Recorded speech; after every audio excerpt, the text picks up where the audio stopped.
दोस्तों नमस्कार। मैं अभिजीत आप सबका कर्मयोग आध्यात्मिक परिवार में स्वागत करता हूं। सादर सुस्वागतम। दोस्तों पिछले वीडियो को जारी रखते हुए उसी विषय पर आज हम लोग फिर से बातचीत करेंगे। विषय था क्या अशुभ शक्तियां या भूत प्रेत हम लोगों को परेशान कर सकती है। सबसे पहले एक बात की पुष्टि मैं करना चाह रहा हूँ।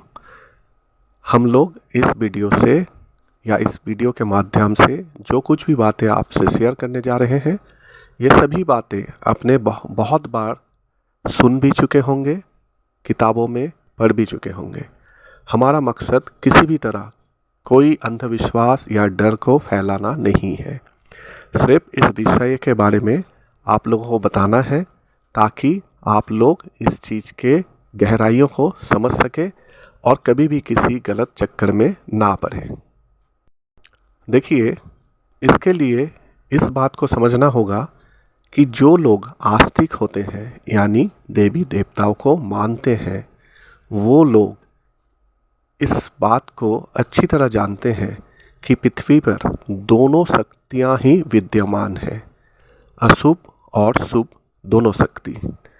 आप मानो या ना मानो, जब गुड़ या चीनी कहीं पड़ा रहता है तो चींटियाँ और मक्खियाँ आ ही जाती है। इसी तरह जब कोई भी खाना सड़ने लगता है तो उसमें अपने आप कीड़े पनपने लगते हैं। ठीक उसी प्रकार से अशुभ शक्तियाँ भी अंधेरे में, गंदगी में ही आकर अपना डेरा डालते हैं। इसी वजह से जिन स्थानों पर बरसों से कोई रहता नहीं है, पूजा पाठ भजन कीर्तन आदि होता नहीं है, दीप अगरबत्ती आदि जलाया नहीं जाता है, वैसे स्थानों पर अशुभ शक्तियाँ अपना घर कर लेती है।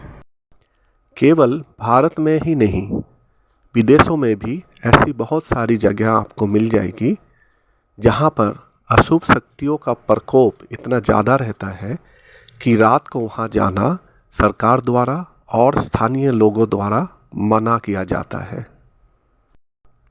अब बात आती है कि आप और हम कैसे पहचानेंगे ऐसे स्थानों को। इन बातों को अगर हम ध्यान देंगे तो आप और हम आसानी से इन स्थानों को पहचान सकते हैं।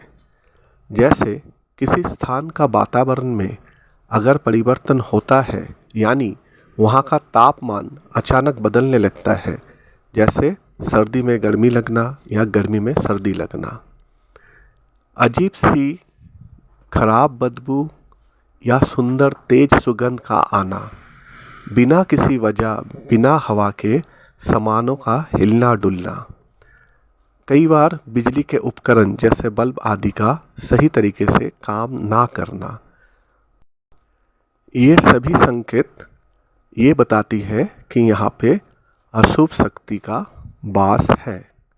साथ ही किसी घर में किसी खास कमरे में अगर किसी सदस्य को नींद नहीं आती है या सोने पर तरह तरह के डरावने सपने दिखते हैं, उस घर में अगर मान लीजिए कोई पालतू जानवर है जैसे कुत्ता या बिल्ली, उनका व्यवहार बदल जाता है अचानक, दोपहर को या रात को अजीब अजीब सी आवाज़ें अगर सुनाई देने लगे, जैसे दरवाज़ा के खटखटाना, कोई चीज़ का अचानक गिर जाना या किसी के चलने फिरने का आभास होना, रोने जैसी आवाज़ सुनाई देना, या ऐसा लगे कि कोई आपको हमेशा देख रहा है, आप निगरानी में हैं, तो समझना होगा कि उस स्थान में अशुभ शक्ति का प्रकोप अवश्य है।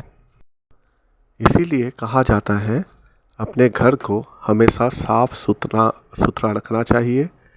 खासकर शाम के समय लाइट आदि जला देना चाहिए, कहीं भी अंधेरा नहीं होना चाहिए।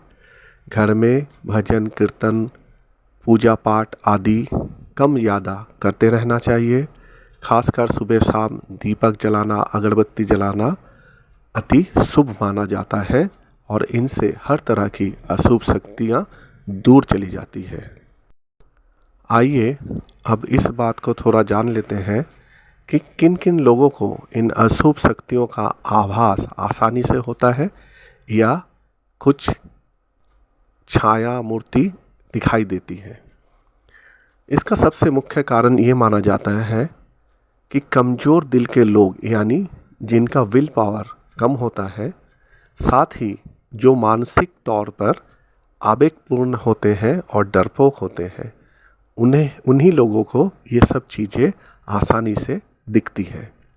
बात को इस तरह से समझ लीजिए कि अगर आप किसी घर में रह रहे हैं और डर डर के रह रहे हैं, आपके पड़ोसी अगर आपके साथ कोई गलत व्यवहार कर रहे हैं और आप पलट के उनको जवाब नहीं दे सकते, उनका प्रतिरोध नहीं कर सकते हैं, तो वो पड़ोसी धीरे धीरे आप पे हावी हो जाएगा और यहाँ तक भी हो सकता है कि एक दिन वो आपके ही घर में आपको बंदी बना दे या आपको घर से निकाल दे।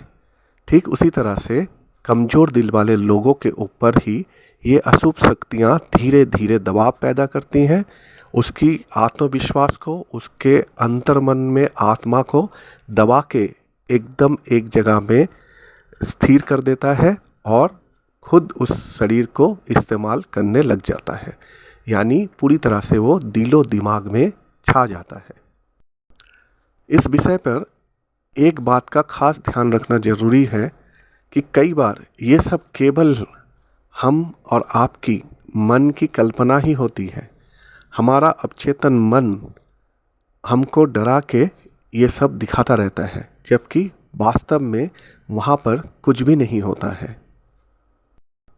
आइए अब ये भी जान लेते हैं कि क्या क्या गलती करने पर ये अशुभ शक्तियाँ हमारे साथ जुड़ जाते हैं और हमें परेशान करने लगती हैं। जो लोग ईश्वर को नहीं मानते हैं, अपने घर में बड़े बुजुर्ग और गुरुजनों का आदर सम्मान नहीं करते हैं, समय पर स्नान आदि नहीं करते हैं, गंदे रहते हैं, साथ ही कर्म से, मन से गंदे विचार रखते हैं और कुकर्म ही करते हैं, घर में दीप अगरबत्ती आदि नहीं जलाते हैं, देर रात को अकेले सुनसान स्थानों पर घूमते रहते हैं, रात्रि में इत्र जैसे सुगंध का इस्तेमाल करते हैं, मीठा चीज़ या नॉनवेज चीज़ लेकर एक स्थान से दूसरे स्थान आना जाना करते हैं, सुनसान स्थानों पर या किसी पेड़ के नीचे मल मूत्र आदि त्याग करते हैं, सुनसान स्थानों पर या वीरान पड़ी मकानों में जाकर किसी के नाम लेकर ज़ोर ज़ोर से बुलाते हैं या चिल्लाते हैं। ऐसे सभी काम इन अशुभ शक्तियों को हमारे प्रति आकर्षित करती है।